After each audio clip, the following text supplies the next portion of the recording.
नमस्कार मित्रों, मेरे स्पिरिचुअल कनेक्ट पे आप सभी लोगों का हार्दिक अभिनंदन है। मित्रों, आज मैं आप लोगों को एक बहुत सरल और सहज सा विषय है अहमता, ममता और समता, इसमें कैसे सामंजस्य स्थापित किया जाए इसके बारे में बताने वाले। मित्रों, तो ध्यान से सुनिए। इस समय जो है यूक्रेन और रसिया में बहुत ज़बरदस्त युद्ध हो रहा है और समझ लीजिए संकट पूरे विश्व के ऊपर है। अगर कहीं जरा सा भी न्यूक्लियर बम कोई भी फोड़ दे, वैसे कि लोग कह रहे हैं यूक्रेन और रसिया का ये नहीं है, ऐसा नहीं है। अमेरिका और पूरे नाटो करीब 34 कंट्रीज़ मिल करके आक्रमण कर रही हैं और खुलेआम युद्ध हो रहा है। तो इसमें सामंजस्य कैसे स्थापित किया जाए, अहमता किस स्तर का हो, ममता किस स्तर का हो, समता किस स्तर का हो, ये तो एक विश्व लेवल पे है। लेकिन यही चीज़ अभी हमारे हर घर में हो रहा है, हर जगह है यही। हर कोई भी संस्थान हो, कहीं भी जाके देख लीजिए, स्कूल कॉलेज तक में धर्म संप्रदाय ये तो होता ही होता है। लेकिन जो छोटे से स्तर है, मतलब बच्चों की जो इनिशियल स्टेज प्राइमरी एजुकेशन है, वहाँ पर भी है। तो ये चीज़ें नहीं होनी चाहिए। और नहीं होने के लिए क्या होगा, हम लोग सद्भावना से प्रेरित होकर के कुछ पढ़ेंगे, सद्ज्ञान की बातें सुनेंगे। वो सिलेबस में नैतिक शिक्षा जो है शुरुआत से ही बच्चों को पढ़ाएंगे, फर्स्ट स्टैंडर्ड से ही। क्योंकि शुरू में तो नर्सरी केजी में तो ये सब लेटर्स और उनको कैसे शब्द और वाक्य बनाना है और उसकी मीनिंग जो समझ में आएगी तो उनको फर्स्ट स्टैंडर्ड से तो तब से पढ़ा। वैसे नैतिक शिक्षा तो रोज़ दिया जा सकता है, लेकिन सिलेबस में जो हो वो फर्स्ट स्टैंडर्ड से होना चाहिए। तो अगर हम ये करेंगे तो शुरुआत हमारी अच्छी होगी।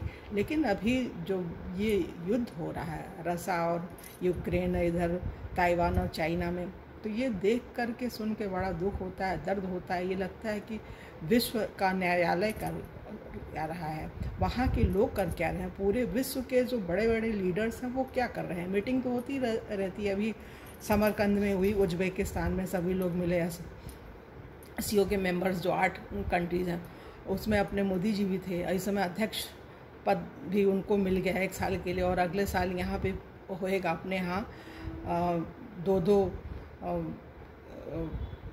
क्या कहते हैं संस्थाओं की अध्यक्षता के लिए, एक एससीओ का होएगा, एक और G20 है उसका भी करेंगे हमारे प्रधानमंत्री जी 2023 में। तो उसमें क्या करें, क्योंकि ये बहुत ही नैतिक व्यक्ति हैं। अगर कोई लीडर अच्छा होता है तो वो पूरे विश्व को कंट्रोल कर सकता है अपने सद्भावना से, सद्कार्यों से। तो उन्हीं से हमें विशेष अपेक्षा है, क्योंकि वो हमारे लीडर हैं, हमारे देश के, और बड़ा संघर्ष किया है और समर्पित हैं वो देश के लिए, विश्व के लिए। तो ऐसे लीडर कुछ कर सकते हैं। उन्हीं से ही एक अपने मन की अभिव्यक्ति जो है वो हर व्यक्ति, जैसे हम हैं वैसे कोई भी व्यक्त कर सकता है, बात कर सकता है जो उनके संपर्क में है। तो करें, उनसे अनुरोध करें। वो एक समता वाली भावना ले आकर के, जैसे अहमता और ममता समता है ना, तो आत्मनः प्रतिकूलानि परेशान न समाचार। जो अपने लिए अनुकूल नहीं है वो चीज़ दूसरों के साथ भी नहीं करना चाहिए।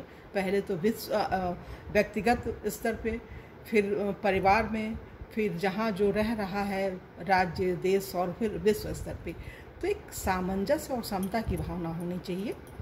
और तो उतनी ही हो जैसे जैसे गौतम बुद्ध ने बताया कि एक मध्यम मार्ग, बीच का, ना अति किसी चीज़ की अच्छी नहीं होती है। बहुत अच्छाई हो जाएगा वो भी सही नहीं है, खराबी तो खराबी होती है। तो एक मध्यम मार्ग का चयन करके हम लोग, चाहे हमारे देश के जो लीडर्स हैं बहुत सारे अच्छे अच्छे, मोदी जी तो हैं ही हैं, तो और भी सब लोग मिलकर अगर चाहें तो देश में एक सद्भावना आ सकती है हमारे अंदर। पहले हम ही सब पार्टियां जो है आपस में लड़ते रहते हैं एक छोटी सी चीज़ के लिए। उन्होंने गौरव गोगोई जी ने वो कर दिया, तो ये गलत चीज़ है। तो उनको ये पता होना चाहिए, अगर आप कुछ बोल रहे हैं तो बोलने से पहले उसको समझिए फिर बोलिए। और जब विश्व स्तर की बात आती है तब तो बिल्कुल बोलना भी नहीं चाहिए। कहीं कोई कमी भी है तो अपने घर में आकर के आप बताइए। पहली बात तो कमी थी नहीं, ये तो गलत हुआ। तो इस तरह की भावनाएं नहीं होनी चाहिए, ये हम कह रहे हैं। और इसमें कहने के लिए मित्रों बहुत कुछ है। और हम भगवान राम का बोलेंगे कि भगवान हमारे राम कितने अच्छे थे। जब राम रावण का युद्ध चल रहा था, सारी चीज़ें बिल्कुल प्रतिकूल थी, कहीं कोई जगह नहीं दिख रही थी कि एक समानता और सामंजस्य और आपसी भाईचारे के सहारे से हम सीता जी को वापस ले लें। तो भगवान ने अंत में भी जब अंगद को भेजा तो भी कहा कि तुम ये बोलना शत्रु के सामने कि काजु हमार तासुहित हुई रिपुसन कर्म बत कही सोई। भगवान राम ने ये समझा करके भेजा हमारा काम भी हो जाए और शत्रु का अहित भी ना हो। मतलब कि इस स्तर तक शत्रुता यही है ना, इससे बड़ी चीज़ क्या हो सकती है। शत्रुता जो है बहुत गंदी चीज़ होती है। उसकी शत्रु के अंदर कोई अच्छाई भी होती तो भी व्यक्त नहीं करता है अपने आचरण से, अपने उससे कि हाँ उसके अंदर ये है।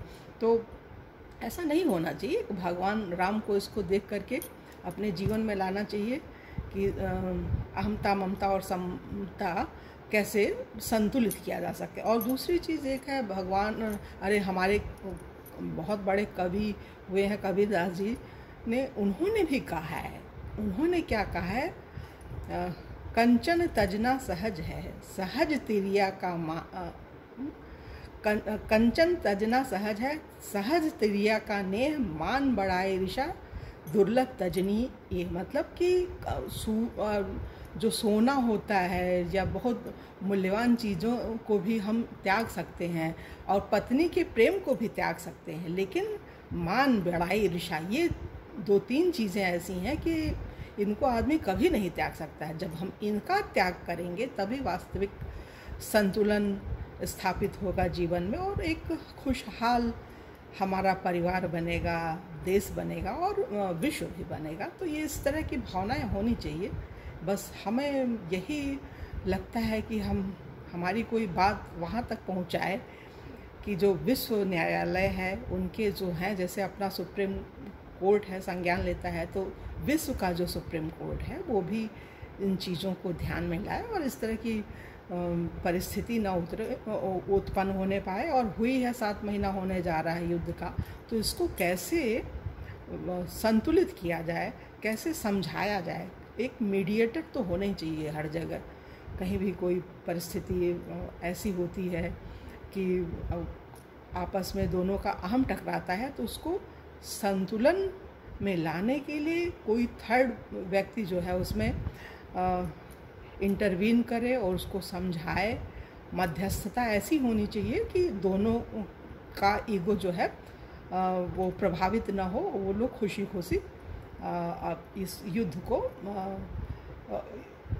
ऐसा करें कि युद्ध विराम हो जाए और अपने देश के हित को, अपने अहंकार को ना आगे रखें, देश हित को सर्वोपरि है और पूरा विश्व का हित। एक जगह कहीं कुछ समस्या आती है तो सभी लोग प्रभावित होते हैं। तो इस तरह की चीज़ें नहीं होनी चाहिए मित्रों।